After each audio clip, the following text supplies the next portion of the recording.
Hello, you're welcome back to my channel. So this is the sewing video of this yellow dress with a keyhole around neckline and ruched sleeves. So first off, I'm cutting out the facing of the fabric. I thought my camera picked this part, but I realized it did not. So it's just simply to put a, a piece of fabric beneath your garment and cut out the neckline and the shoulder.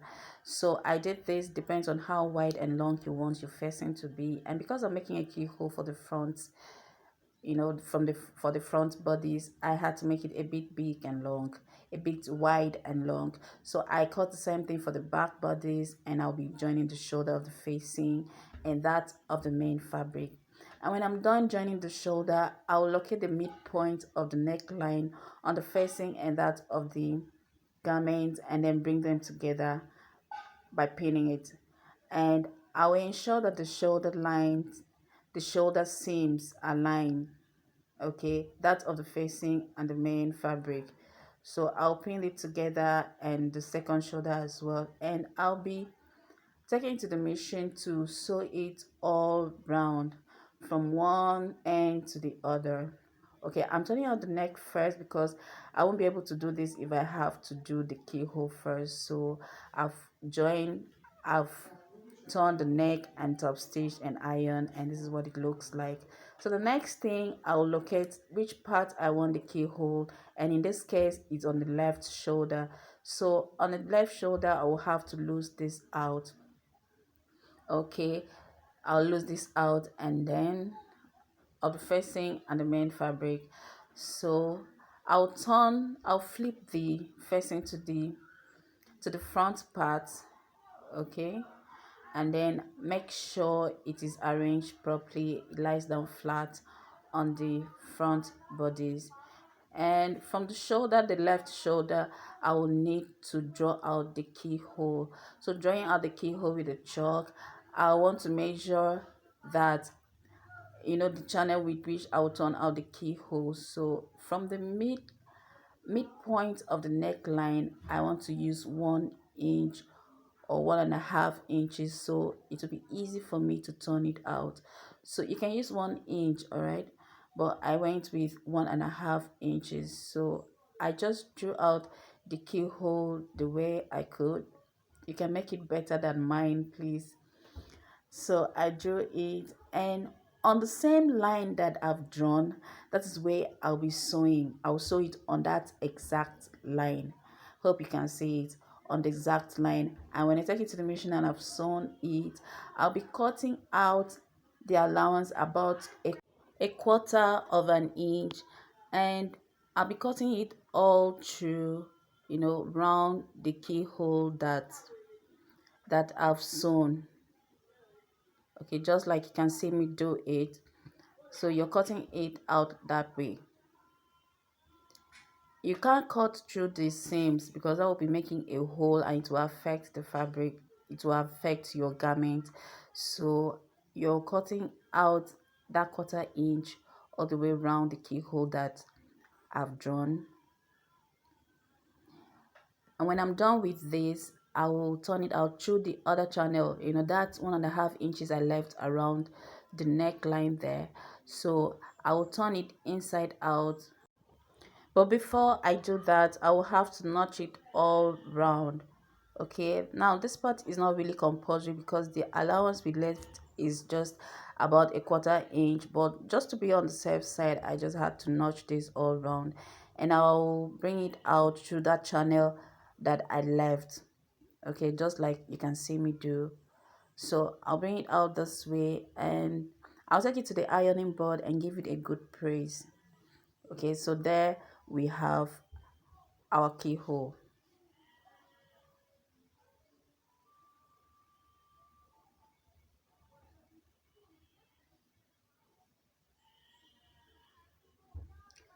So when I've ironed it, okay, I'll bring back the back shoulder, the left shoulder on the back bodies. That one has already been turned, that it has been turned around the neckline as well. So I'll pin it shoulder to shoulder, and I'm using this as a guide, so the keyhole will have to be too big or too small. So I'll just pin this and then take it to the machine and use 1/2 inch to sew it from one end to the other. And when I'm done with that, this is what we have. And because I won't want this to show in the keyhole, so I'll interlock it and push it to the back bodies, and that way we'll have a neat look in front. Okay, so when I'm done with that, I'm just trimming out this excess that I have from the facing, and I'll go ahead and do the seams. And for the ruffle part, I'll use 1.5 inches for the hem. I'll have to iron that out. And for the up part, I'll interlock it with the same color of thread. Okay.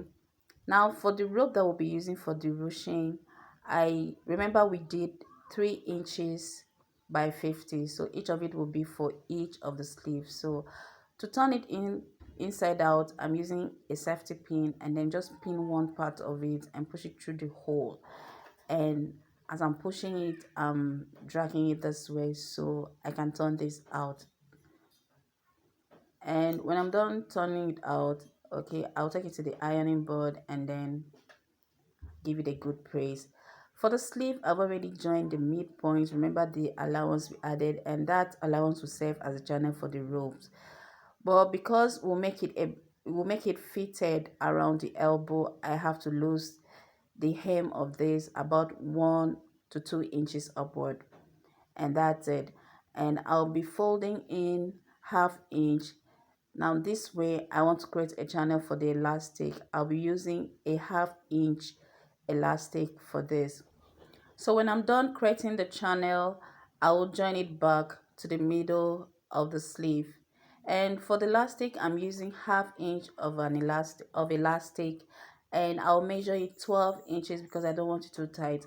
The 12 inches, I'll be dividing it into two, and it will serve for each part of the sleeve.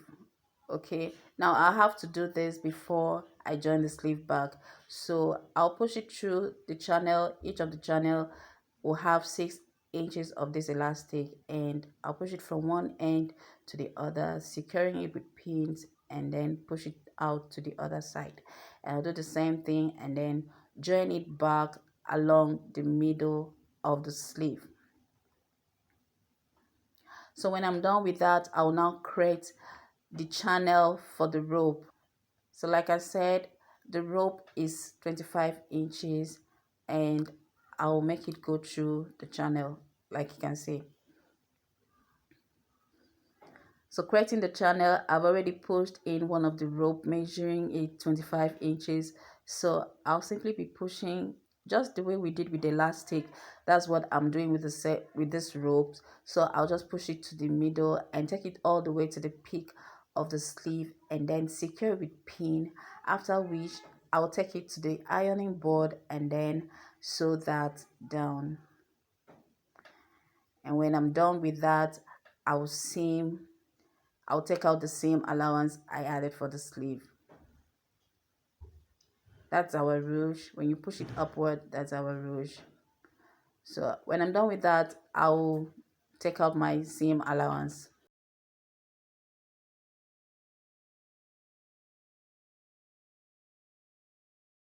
So we are done with the yoke of the dress, and then for the ruffle part, I've already done gathers. That's a loose stitch, for the top of it, and I've interlocked it with the same color of thread. For the hemming, I've ironed out 1.5 inches, and I'll be doing that later. So for the loose stitch, I'll simply have to push this, pull it bit by bit, and that way I'm pushing the gathers towards the middle. You have to ensure that this thread do not cut. If it cuts, you're doing it all over again. Now if you have an easier way of doing gathers, please let me know in the comment section. So here it is, our ruffle. I'm done with it, and I'll have to get the midpoint. I like to get the two midpoints so that I won't push the gathers to one part. Okay, it helps to make it look better. So I'm trying to get the midpoint here, and when I do that, I'll pin it to the two seams that we have on the yoke of the dress.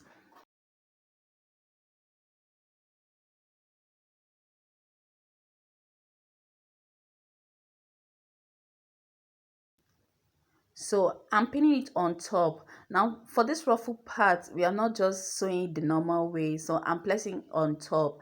So for the yoke part, I have to interlock it as well. And I'll be using 1/2 inch to sew this part. So trying to arrange the ruffle on top. Okay. The gathers will have to show on top. That's the effect that we need. So I'll just, sew it on top using 1/2 inch.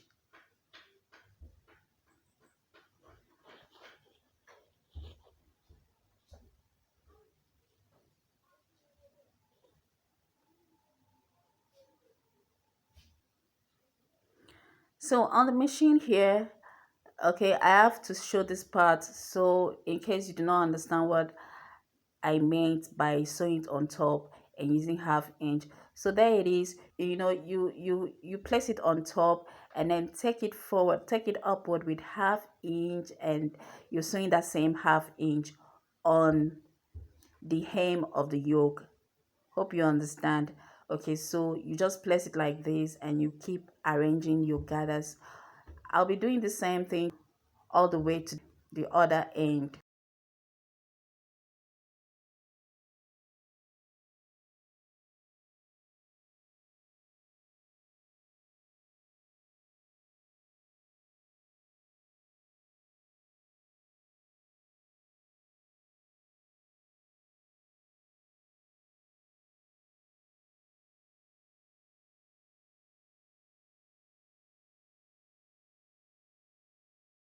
So when I'm done with sewing the ruffle part, I'll lose out the initial gathers, the gather straight that I did before. So you have to be careful so not to lose the real seam. And when I'm done with that, I'll use the 1.5 inches I ironed out for the hemming. So because I want a neat edge, I'll just push in 1/2 inch and then sew it all the way around. You can use a hemming gum for this if so wish. And when I'm done with that, I will now insert the sleeve. For the sleeve, we already have the midpoint from the channel we created. We have the middle of the sleeve already, and then I'll pin that to the midpoint of the shoulder and take the other same part to the seam on the dress, and then I'll take it through the neckline. If you're not comfortable doing it this way, you can take it all the way out and then sew it that way. Anyway, it's comfortable for you. So I'll be sewing this all the way around, and that will be it for the insertion of sleeves. So I'm done with the hem, the ruffle, the sleeves, the keyhole, and our dress is ready. Now, if this video adds any value to you at all, please let me know in the comment section. Okay, ask whatever question, and if you have a better way to go about this, of course, let's share. And there's a Telegram group for beginners where we share ideas. So I'll leave the link in the description box. Please subscribe to my channel, like, comment, and I will see you in my next video.